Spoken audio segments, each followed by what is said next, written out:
আমাদের পিতা হচ্ছেন আদম আলাইহিস সালাম, যিনি বানর ছিলেন না, মানুষ ছিলেন। এক। আর 2 নাম্বার, আমরা এই দুনিয়াতে বিবর্তনবাদের মধ্য দিয়ে আসি নাই, সরাসরি জান্নাত থেকে আসছি।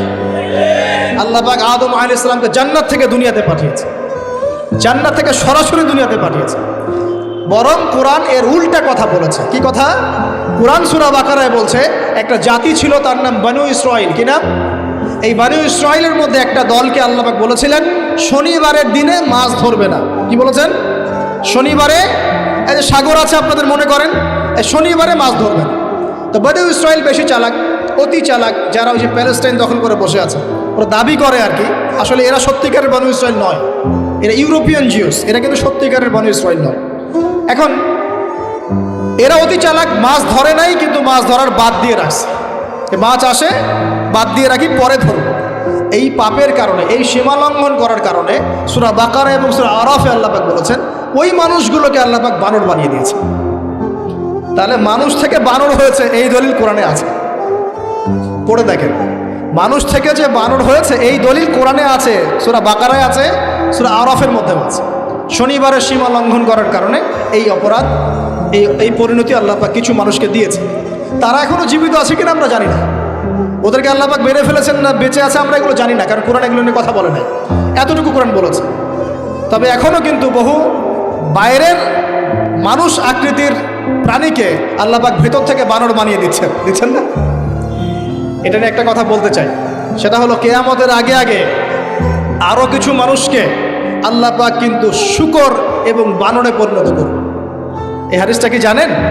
হাদিসটা শুনে রাখেন, এটা আখিরুজ জামান বা কিয়ামতের আলামত সংক্রান্ত হাদিসগুলোর মধ্যে পাবেন।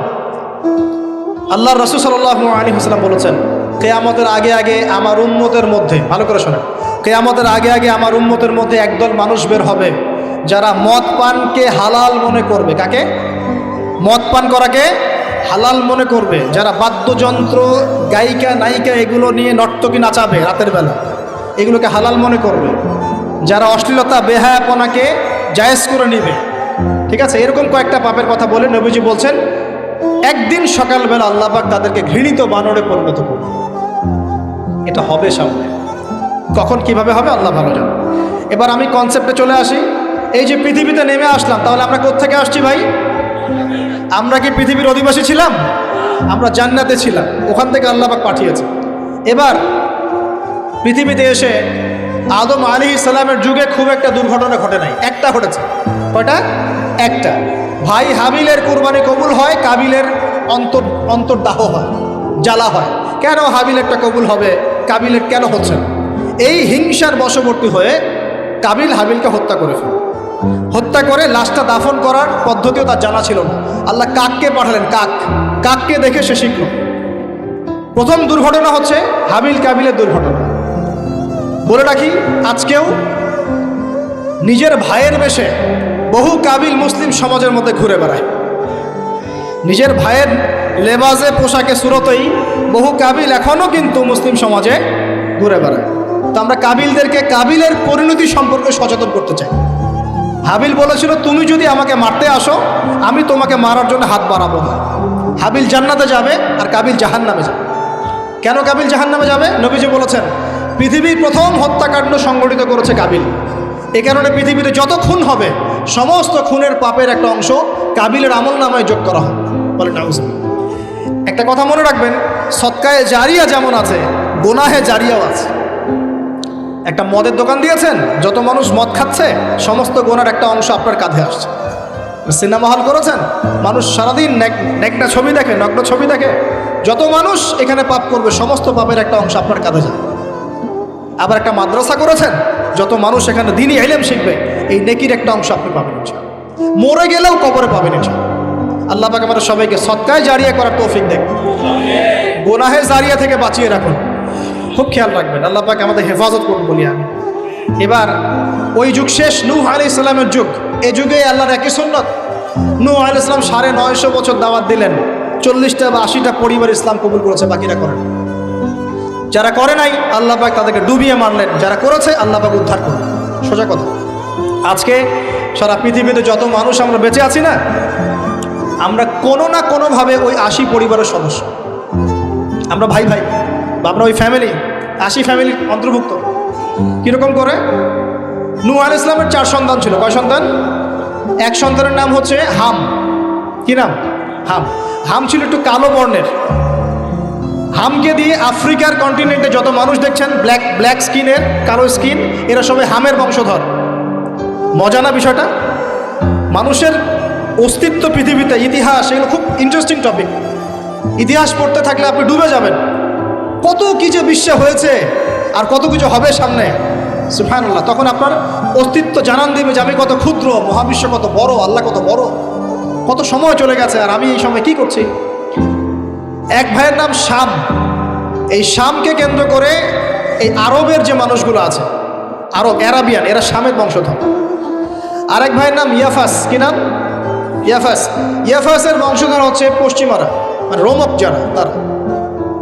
আরেক ভাইয়ের নাম ছিল কেনান। কি নাম? কেনান। এই ইমান নিয়ে আসে নাই, ওই যে প্লাবনে ডুবে মরে গেছে। মরে যাওয়ার পরে আদম আলাইহিস সালাম বলেছিল, আল্লাহ আমার পরিবারের অন্তর্ভুক্তকে মাফ করে দাও। আল্লাহ বলেছেন, লাইসা মিন আহলিক, সে তোমার পরিবারের কেউ না। নবীর সন্তান হয়েও, নবীর সন্তান হওয়ার পরেও ইমান না আনার কারণে সে জাহান্নামে গেছে। আর আমরা আর কি এমন মানুষ, অমুক আলেমের সন্তান, অমুক বক্তার সন্তান, হ্যাঁ, অমুক পীরের নবাবজাদা, অমুক তমুক, এইসব বড়াই করে লাভ নেই। আমল, আকীদা, ঈমান যদি ঠিক না থাকে, আমাদের বংশ পরিচয় আমাদেরকে বাঁচাতে পারবে, আমাদের দেশ, জাতীয়তাবাদ, বর্ণ বাঁচাতে পারবে। যার যার কবরে তাকে তাকে যেতে হবে। নিজের আমল নিয়ে ফিকির করে, নিজের কবর নিয়ে ফিকির করে, অন্যের দিকে চোখ দেওয়া বন্ধ করেন, আগে নিজের কবর ফিকির করেন। আল্লাহ পাক সবাইকে তৌফিক এনায়েত করুন। যারা বুদ্ধিমান তারা নিজেকে নিয়ে ব্যস্ত থাকে, যারা যারা অহংকারী, উদ্ধত, এরা মানুষের পিছনে পড়ে থাকে। আল্লাহ পাক আমরা সবাইকে নিজের চেহারা আয়নায় দেখার তৌফিক দান। হ্যাঁ প্রিয় ভাইরা, নূহ আলাইহিস সালামের যুগ চলে গেল। 950 বছর দাওয়াত দেওয়ার পরে এই পরিণতি হয়েছে। এরপরে আসছে ইব্রাহিম আলাইহিস সালামের সময়। আল্লাহ পাক তাকে উদ্ধার করেছেন, অগ্নি পরীক্ষা থেকে বাঁচিয়েছেন, নমরুদকে আল্লাহ পাক ধ্বংস করেছেন। আল্লাহ পাক এরপরে এনেছেন আদ জাতি। আদ জাতির হুদ আলাইহিস সালাম এবং তার অনুসারীদেরকে আল্লাহ পাক বাঁচিয়েছেন, বাকিদেরকে ধ্বংস করে দিয়েছেন ঝড় দিয়ে, বায়ু প্রবাহ দিয়ে। সামুদ জাতি এসেছে, সামুদ জাতিকে আল্লাহ পাক ধ্বংস করেছেন বজ্রপাত দিয়ে, বিদ্যুৎ দিয়ে। আর সালেহ আলাইহিস সালাম এবং তার অনুসারীদেরকে বাঁচিয়ে দিয়েছেন। ফেরাউনের যুগ এসেছে, আল্লাহ পাক মূসা আলাইহিস সালাম এবং বনু ইসরাঈলকে বাঁচিয়েছেন, ফেরাউনকে ডুবিয়ে মেরেছেন লোহিত সাগর। ঈসা আলাইহিস সালামের যুগ আসছে, একই সুন্নাত। ঈসা আলাইহিস সালামকে আল্লাহ পাক শুধু রক্ষাই করেন নাই, নিজের কাছে উঠিয়ে নিয়েছেন। সুবহানাল্লাহ। তিনি আবারও আসবেন পৃথিবীতে ইনশাআল্লাহ। যতদিন না তিনি আসছেন এবং এই পৃথিবীতে 40 বছর রাজত্ব না করছেন, কিয়ামত হবে না ইনশাআল্লাহ। যতদিন পর্যন্ত ঈসা আলাইহিস সালাম আবার ব্যাক না করছেন এবং এই জেরুজালেম থেকে সারা বিশ্বে খিলাফা কায়েম না করছেন, 40 বছর শাসন না চালাচ্ছেন, কিয়ামতও হবে না ইনশাআল্লাহ। এটা সামনে অপেক্ষা করছে। এবং নবী সাল্লাল্লাহু আলাইহি ওয়াসাল্লামের যুগে আবু জাহেল, আবু লাহাব বা সাহেবাদেরকে আল্লাহ পাক ধ্বংস করেছেন, আল্লাহর নবী এবং সাহাবীদেরকে আল্লাহ পাক সম্মানিত করেছেন। আপনি কি পুরো হিস্ট্রির মধ্যে একটা সুন্নত দেখতে পাচ্ছেন, কমন সুন্নত? কি সুন্নত?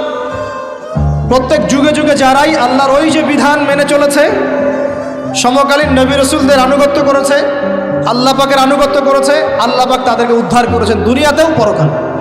প্রত্যেক যুগে যুগে যারাই আল্লাহকে মানে নাই, রাসূলকে মানে নাই, আল্লাহর আসমানি কিতাবকে মানে নাই, বিরুদ্ধাচরণ করেছে, কুফরি করেছে, শিরক করেছে, আল্লাহ পাক সবাইকে ধ্বংস করে দিয়েছেন, কারো কোনো পরোয়া করে না। এই সিলসিলা আজও অব্যাহত আছে, আগামীতেও থাকবে ইনশাআল্লাহ। এখন আমরা যারা এখন বেঁচে আছি, আমরা নবী সাল্লাল্লাহু আলাইহি ওয়াসাল্লামের ইন্তেকালের প্রায় 1450 বছর পরের মানুষ। আল্লাহর নবী এসেছেন এমন সমাজে, যে সমাজে শিরকের পাপ চলছে, সুদের পাপ চলছে, দুর্নীতি চলছে, আপনার কন্যা সন্তানকে জীবিত হত্যা করা হচ্ছে, আপনার মাদকদ্রব্যের সয়লাভ চলছে, মেয়েদের অধিকার দেওয়া হচ্ছে না, হ্যাঁ, গোত্রীয় হানাহানি চলছে। ওই সমাজটাকে তিনি 23 বছরের মধ্যে পাল্টে ফেললেন। কত বছর? 23 বছর। কিভাবে পাল্টালেন? উত্তর, তিনি প্রথমে জ্ঞানের চর্চা করেছেন। কিসের চর্চা? জ্ঞানের। আল্লাহ পাক প্রথম ওহী নাযিল করেছেন, ইকরা বিসমি রাব্বিকাল্লাযী খালাক, পড়ুন আপনার রবের নামে যিনি আপনাকে সৃষ্টি করেছেন। নবী সাল্লাল্লাহু আলাইহি ওয়াসাল্লাম, সাহাবীগণ কোরআনের 6টা হক আদায় করেছেন। কয়টা হক? 6টা। তারা কোরআন পড়া শিখেছেন। আমরা সবাই কোরআন পড়া শিখবো তো ইনশাআল্লাহ? তারা কোরআনের অর্থ শিখেছেন। আমরা কোরআনের অর্থ শিখবো তো ইনশাআল্লাহ? তারা কোরআনের আদেশগুলো মেনেছেন। আমরা কোরআনের সব আদেশ মানবো তো ইনশাআল্লাহ? তারা কোরআনের সমস্ত নিষেধগুলো বর্জন করেছে। আমরা নিষেধ বর্জন করবো তো ইনশাআল্লাহ? তারা কোরআনের দাওয়াত মানুষের কাছে পৌঁছে দিয়েছেন। আমরা কোরআনের দাওয়াত দিব তো ইনশাআল্লাহ। এবং 6 নাম্বার, তারা কোরআনের বিধানগুলোকে বাস্তবায়ন করেছে। আমরাও বাস্তবায়নের চেষ্টা করবো তো ইনশাআল্লাহ।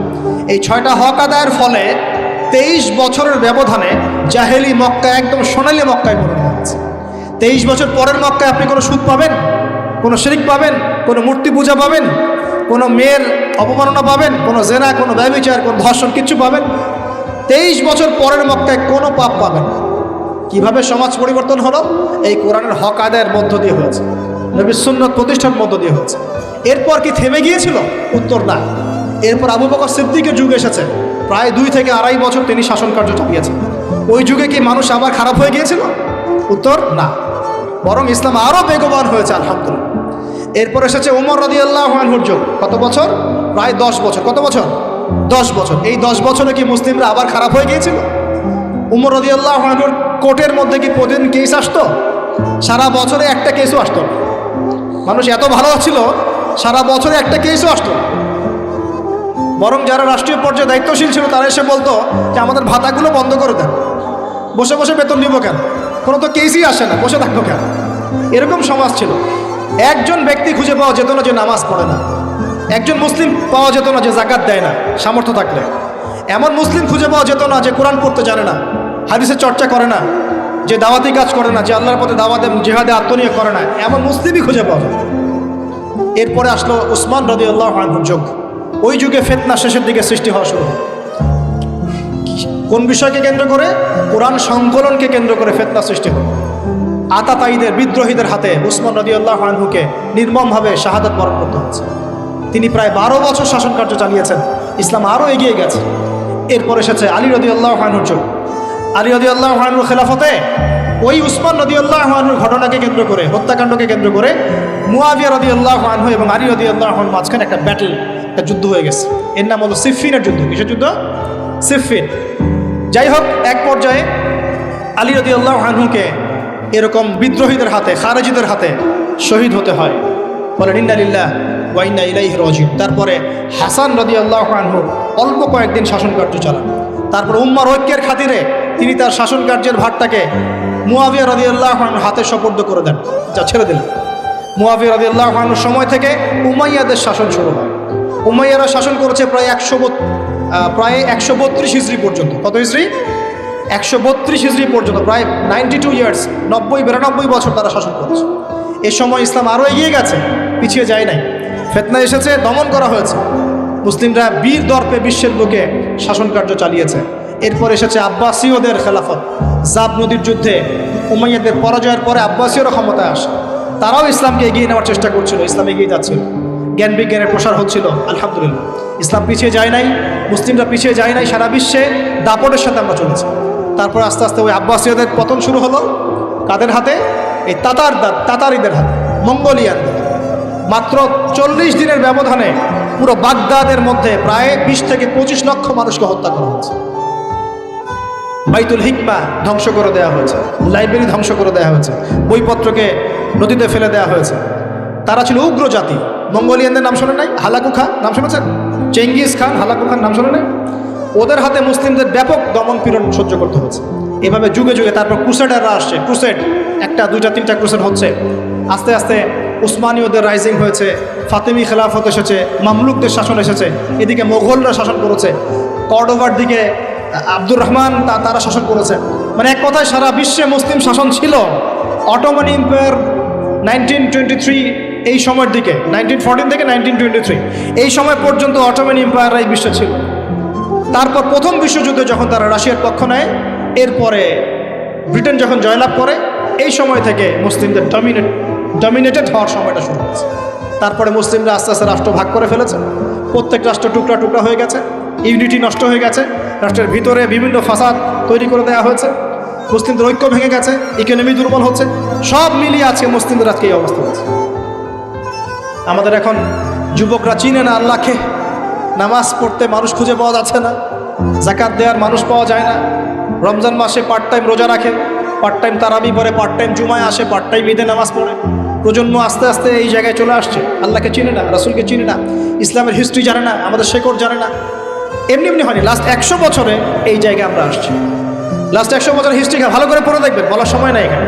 লাস্ট 100 বছর হিস্ট্রি পড়ে দেখবেন যে জায়গায় আমরা ছিলাম সেখান থেকে একদম তলানিতে নেমে চলে আসছি। এখন প্রশ্ন হচ্ছে, এই অবস্থায় কি চিরস্থায়ী থাকবো, নাকি এখান থেকে আমরা সামনে যাব? সামনে যে এমনি এমনি যাওয়া হবে না এটা নিশ্চিত। সামনে যাওয়ার জন্য কিছু কাজ এবং ক্রাইটেরিয়া মেনটেন করতে হবে। আমরা জানি এরপরে আসবে ইমামুল মাহদির শাসন, তারপরে আসবে নবী ঈসা আলাইহিস সালামের শাসন, তারপরে দাজ্জালকে মেরে ফেলা হবে। আর দাজ্জালকে মেরে ফেলার আগে দাজ্জাল তার অনুসারীদেরকে নিয়ে বিশ্ব শাসন করবে 40 বছর। সরি 40 বছর না, 40 দিন। 40 দিন। প্রথম দিন হবে 1 বছরের সমান, দ্বিতীয় দিন হচ্ছে 1 মাস, তৃতীয় দিন 1 সপ্তাহের সমান। তারপরে দিনগুলো আমাদের দিনের মতোই। এরপর ঈসা আলাইহিস সালামের আগমনের মধ্য দিয়ে তার ধ্বংস হবে। এরপর ইয়াজুজ আর মাজুজ বের হবে।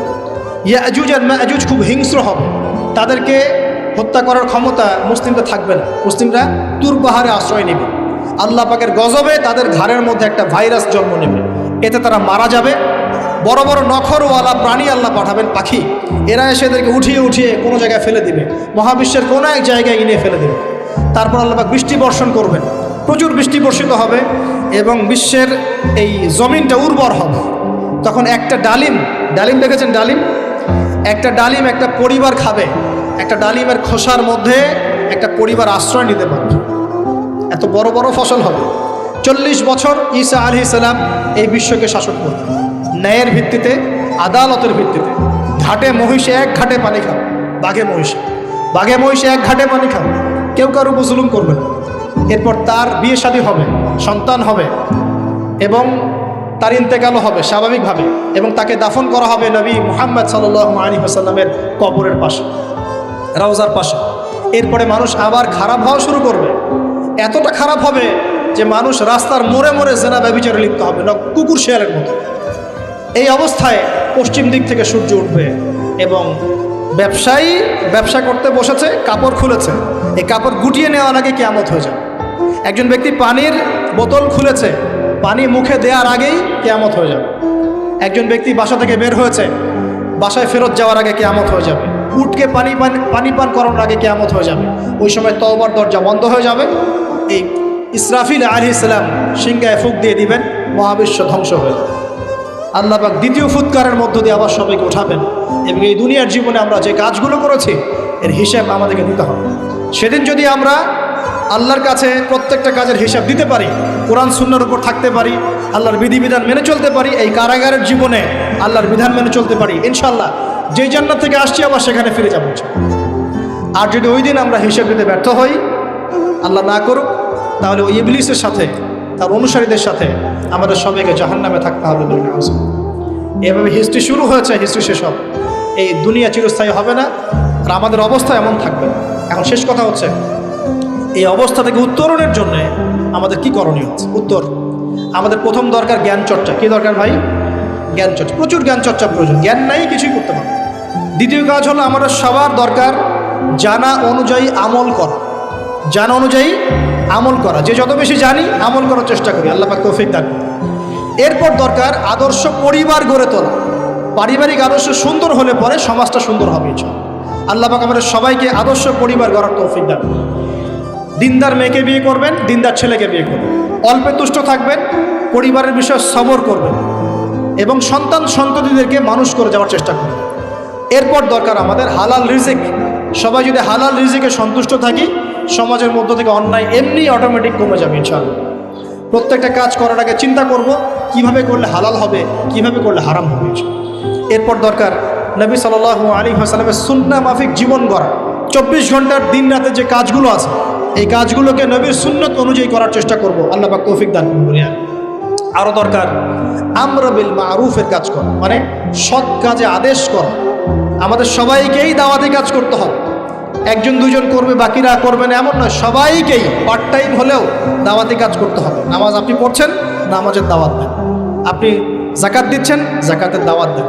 আপনি রমজান মাসে রোজা রাখছেন, অন্য ভাইকেও রোজা রাখতে উৎসাহিত করেন। আপনি সুদ খাচ্ছেন না, অন্য ভাইকেও নিষেধ করেন, ভাই আপনিও খায়েন। আমি যা করি সেটা আপনি অবশ্যই প্রচার করুন। আপনি যা করেন সেটা আপনি প্রচার করুন, যা করেন না সেটা বলতে যাওয়ার দরকার। তবে হ্যাঁ, আমলের কথা আপনি বলতেই পারেন। যদি আপনি তাহাজ্জুদ নিয়মিত পড়তে নাও পারেন, মানুষকে আপনি বলতে পারবেন তাহাজ্জুদের নামাজ পড়েন, তাহাজ্জুদ নামাজ পড়া ভালো। ইনশাআল্লাহ আস্তে আস্তে আপনি নিজেও আমল করার চেষ্টা করবেন। আল্লাহ পাক তৌফিক দান। আমর বিল মারুফ, সৎ কাজে আদেশ করতে হবে। আরেকটা হচ্ছে অসৎ কাজে নিষেধ করতে হবে। সৎ কাজে শুধু আদেশ করলেই হয় না, অসৎ কাজেও কি করতে হয়? নিষেধ করতে হয়। মনে রাখবেন, শুধু সৎ কাজে আদেশ করলেই জীবনেও কোনোদিন আপনার উপর কোনো বালা মুসিবত, বিপদ আপদ, গালি তহমত আসবে না। যখন আপনি সৎ কাজে আদেশের সাথে সাথে অসৎ কাজেও নিষেধ করা শুরু করবেন, তখন চতুর্দিক থেকে আপনার উপরে বাধা আসা শুরু হবে। এটাই সুন্নত। তবে এটা নবীর সুন্নত। আল্লাহ পাক বলছেন, কুনতুম খায়রা উম্মাহ উখরিজাত লিন-নাস তা'মুরুনা বিল মা'রুফ ওয়া তানহাউনা আনিল মুনকার ওয়া তু'মিনুনা বিল্লাহ। আর আমাদের দায়িত্ব হচ্ছে পরবর্তী প্রজন্মকে মানুষ করে যাওয়া, নিজেদের জানমাল সময় শ্রম দিয়ে আল্লাহর জমিনে আল্লাহর দিনটাকে প্রচার করা, প্রসার করা, প্রতিষ্ঠার চেষ্টা করা, এবং চরমপন্থী না হওয়া, আবার গোলালু মার্কা শৈথিলতাবাদীও না হওয়া, মধ্যমপন্থী থাকা, নিজের দায়িত্ব পালন করা, অন্যকে দিনের দিকে ডাকা। আমাদের ঊর্ধ্বতন কর্তৃপক্ষ যারা থাকবে সবার সামনে ইসলামটাকে যুগোপযোগীভাবে সত্য মিথ্যাকে স্পষ্ট করে দিয়ে উপস্থাপন করা। তারা যদি কবুল করে আলহামদুলিল্লাহ, যদি নাও করে তাদের দায়িত্ব তাদের, আমাদের দায়িত্ব আমাদের। That's all. আল্লাহ রাব্বুল আলামিন আমাদের সবাইকে কুরআন সুন্নাহ মাফিক জীবন করার তৌফিক দান করুন, বলি আমিন। আমাদের সবাইকে আল্লাহ পাক পুরো ওয়ার্ল্ড হিস্ট্রি পড়ার তৌফিক দান করুন, কোরআনের জ্ঞানী হওয়ার তৌফিক দেখ, এর অর্থ বোঝার তৌফিক দান করুন, নবীর সুন্নাহ মাফিক জীবন করার তৌফিক দান করুন, হালাল খাওয়ার তৌফিক দেখ, আদর্শ পরিবার গড়ার তৌফিক দান করুন, এবং দিন ইসলামকে বিজয়ী করার জন্য আমাদের জানমাল সময় শ্রম ব্যয় করে আল্লাহর পথে কাজ করার তৌফিক এনায়েত করুন। সকলেই বলে আমিন। আকুলু কাওলি হাযা আস্তাগফিরুল্লাহ লি ওয়া লাকুম ওয়া লিসাইরিল মুসলিমিন।